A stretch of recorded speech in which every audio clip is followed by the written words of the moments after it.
Hi guys, it's Lindsay. This is my second attempt trying to make this video. The first time I recorded it, the quality was just really crappy, and then in the last minute and a half, my dog started barking and she just wouldn't stop, and it was really obnoxious. Um, so I'm remaking it, and hopefully it'll turn out better this time.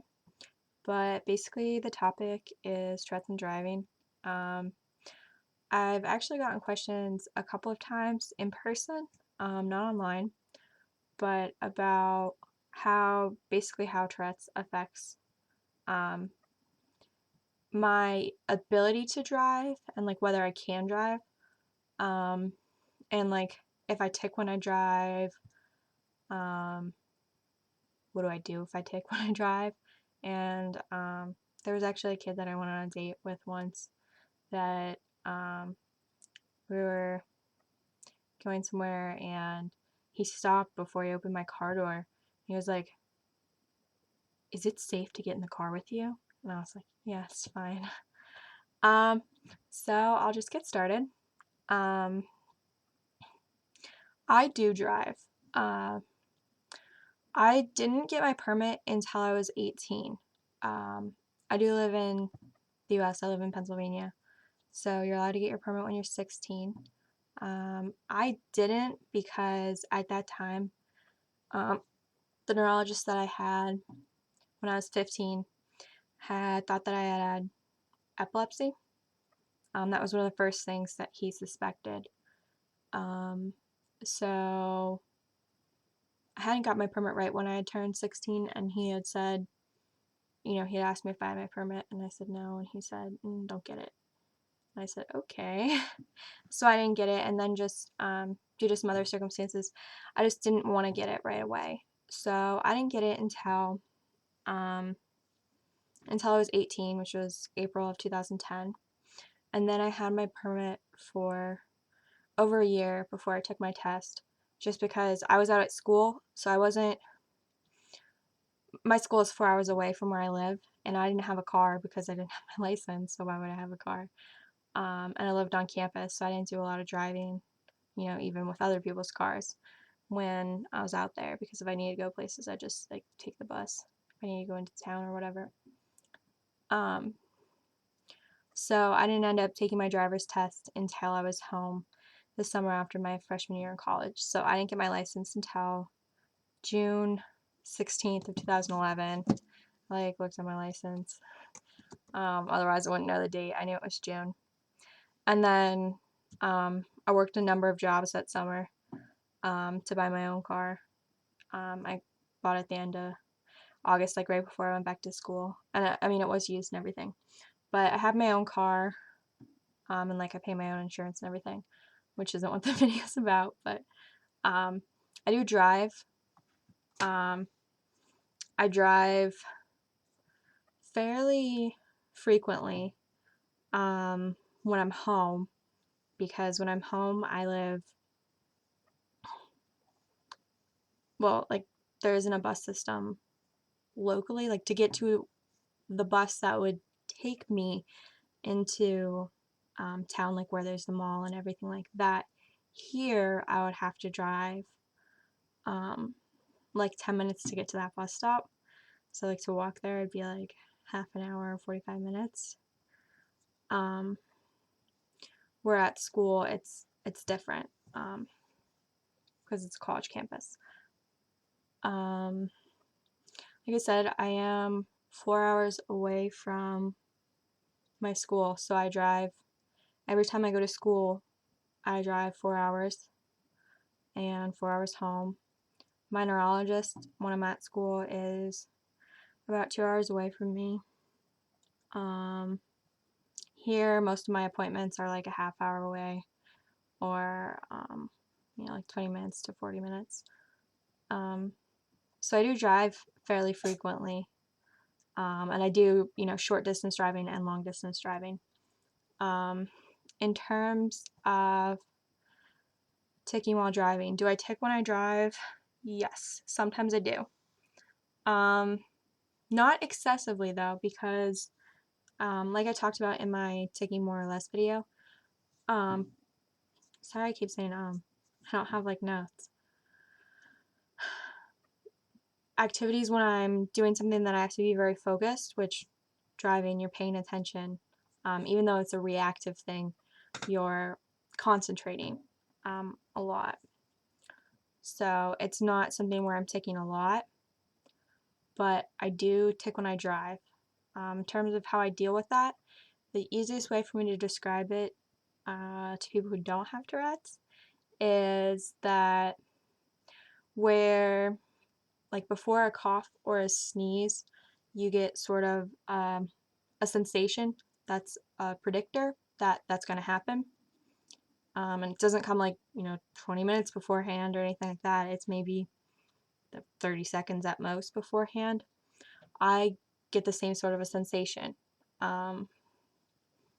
And it's a majority of the time I can tell I'm going to tick right before it happens. Occasionally, just like occasionally with sneezing or coughing, it'll just come right at you and you won't know. But a majority of the time, I know right before it's going to happen. And just like if you were going to sneeze when you were driving or you had to cough, you would prepare for it. You wouldn't have your foot on the gas or the brake if you were going to sneeze because you wouldn't want to slam on it, so you prepare yourself a little bit. I do the same thing with ticking, where if I know it's going to happen, I prepare myself and react accordingly. There's also that if I'm in a situation where, I can hold it in until I'm at a stoplight or, I'm only driving for 2 seconds more, I'll do that. Or I can, a lot of my tics I can express in either a smaller or a slower form, if that makes any sense. So instead of throwing my arm completely, I can, a lot of times when I'm driving, just slowly.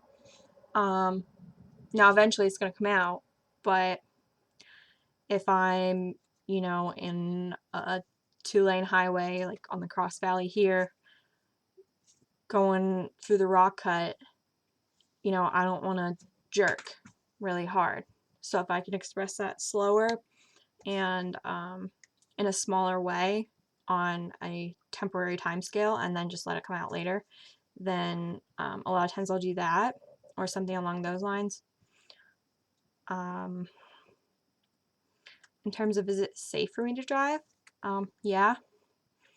The other thing to consider is that I've had Tourette since I was 13. Didn't start driving until I was 18. This means that throughout the entire time period that I was learning to drive, I was learning to drive with Tourette's. And since it's a childhood onset disorder, in most cases, everybody who has Tourette's that drives learned how to drive with Tourette's. Now they may have new tics that they'll need to learn how to, compensate for differently, but it's not like they woke up one morning and all of a sudden, they were driving and they're like, oh crap, what do I do about this? That's not usually the case. I mean, there are exceptions when people have a much later onset than normal. Like, I mean, my onset's pretty late, but in a majority of cases, the people who have Tourette's that are driving with Tourette's learned how to drive with Tourette's. So it's not a big deal. It's not as big a deal as people make it out to be a lot of the time. Hmm. Sorry, alarm on my phone.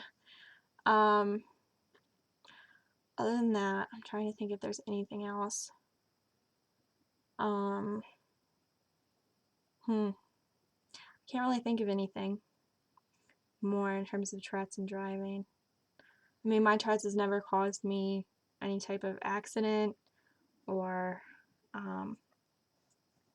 even any close call. I've never been in an accident. I don't feel like I'm unsafe while driving. Now, if there is a day when I'm ticking a lot,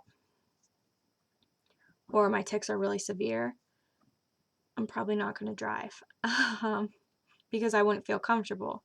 Just like if someone's really sick, chances are they're not going to want to drive somewhere. It's just not a comfortable situation. When you're not well and you're not yourself, generally driving isn't a good idea. Like, for example, if I'm having a lot of trouble with my eyes shaking, that can make it hard for me to focus my eyes, and focus in general, actually. Um, or if my like upper body tics are like shaking my head are really severe, like that, I'm not gonna want to go out, first of all. And if I have appointments, I'm probably gonna have someone else drive me. I've done that in the past. Um, just like if you were really sick, you're probably gonna have someone else drive you to the doctor. Um, so that's the other thing. Like if my tics are so severe that they would interfere with my driving, I'm just not gonna drive that day or during that window of time when they're that severe. Um, because it's it would be irresponsible and I wouldn't be comfortable with it. I think that's about it in terms of Tourette's and driving, at least that I can think of.